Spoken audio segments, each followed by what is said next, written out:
upon being so vigilant to prevent the bad uses of that same technology. We can only protect this good if we work together under your leadership and in partnership and are vigilant to those who seek to undermine our freedoms. And that is why we are all together today. Thank you again, Prime Minister. Thank you, Chair. Okay, we'll now take questions. The first question is to the Prime Minister from Gina Lynch from New South Wales. Prime Minister, there were thousands of calls made to our mental health lines in New Zealand from people who watched the video. How much responsibility does Facebook need to take for the number of people harmed by that video? And perhaps, Cheryl, you might, Ms. Sandburg, you might like to comment. Does Facebook owe an apology to those who were traumatised by the video? I think the work that you've seen produced here is an acknowledgement that no one, no government, no social media or tech company, no one wishes to see these platforms used to cause harm. And yet the alleged terrorists in New Zealand obviously sought out those platforms for that very purpose. So the work that we've been doing is not only to try and remove any content that causes that harm, as we saw on March 15th, but actually to try and prevent it in the first place. Measures have already been announced around the use of live streaming that would have made a difference. There's also now the use of technology and AI to try and remove content that may lend itself to violent extremism or terrorism.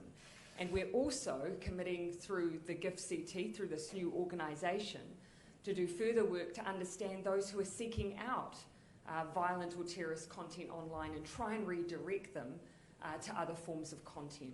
All of that is an acknowledgement that what happened on March 15th was horrific and should never happen again. We agree with that. This was a horrific attack, and the fact that the online tools which we build to bring people together were used to spread violent extremism is something that is horrible for all of us. In the first 24 hours after that attack, we took down 1.5 million views of that video, 1.2 million of which were taken down before anyone saw that. Well, that gap between the 1.2 and the 1.5 is where we acknowledge we need to do better. And so it is establishing these protocols in advance, the partnership with companies and countries, the digital fingerprints.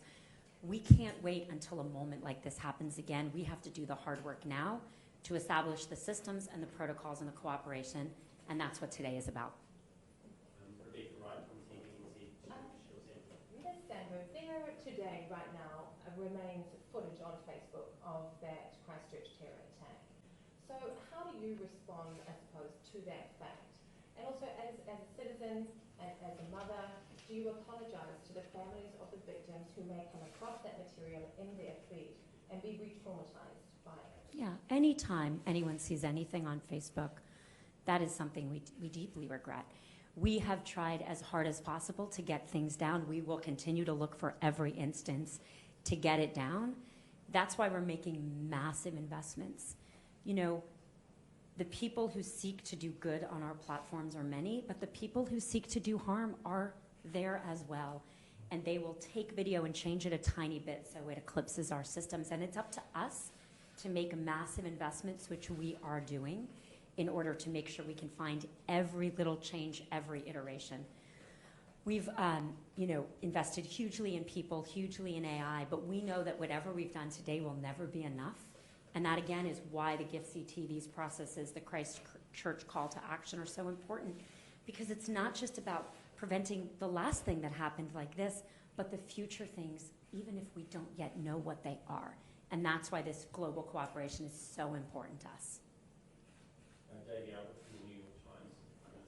Hi. So, Prime Minister, with GIFCT going independent, it would seem that would be largely self-enforcing. How will you trust and measure how tech companies will produce results? And have you actually ruled out regulatory or punitive measures if you don't see change?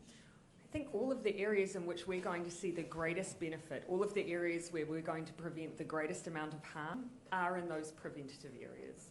And in those spaces, it's very hard to, almost nigh on impossible, to regulate in those areas. You know, how do you regulate forced research on technology to remove things immediately, or even to direct individuals into different curated content to avoid them coming across or engaging in violent extremist content or even hateful content.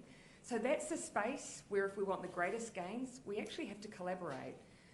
Coming into this, our view was very clear. There was nothing that we had seen from the moment we started this conversation, even to this point, several months on, that has ever suggested to me that any of these tech companies have an interest in providing a platform for hatred and violence.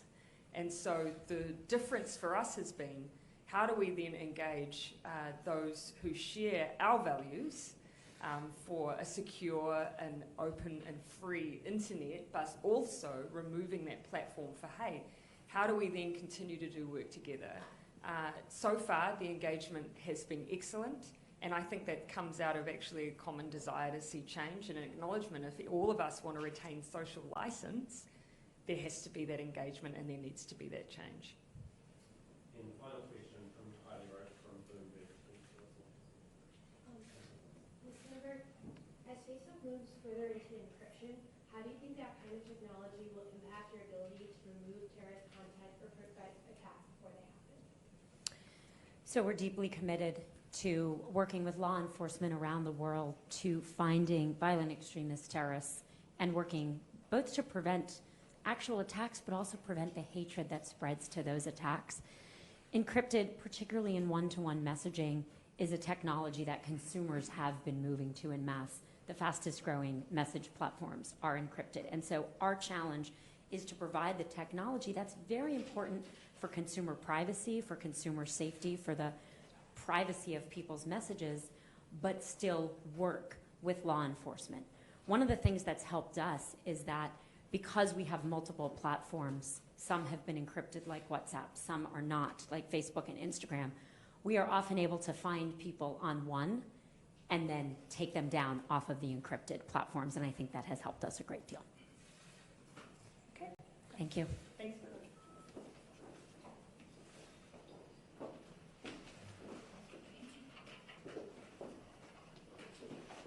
We just have a few minutes if you have any questions, any sort of questions for Brian Cushman. He'll be out. I'm happy to sit down and chat with you all for just a few minutes.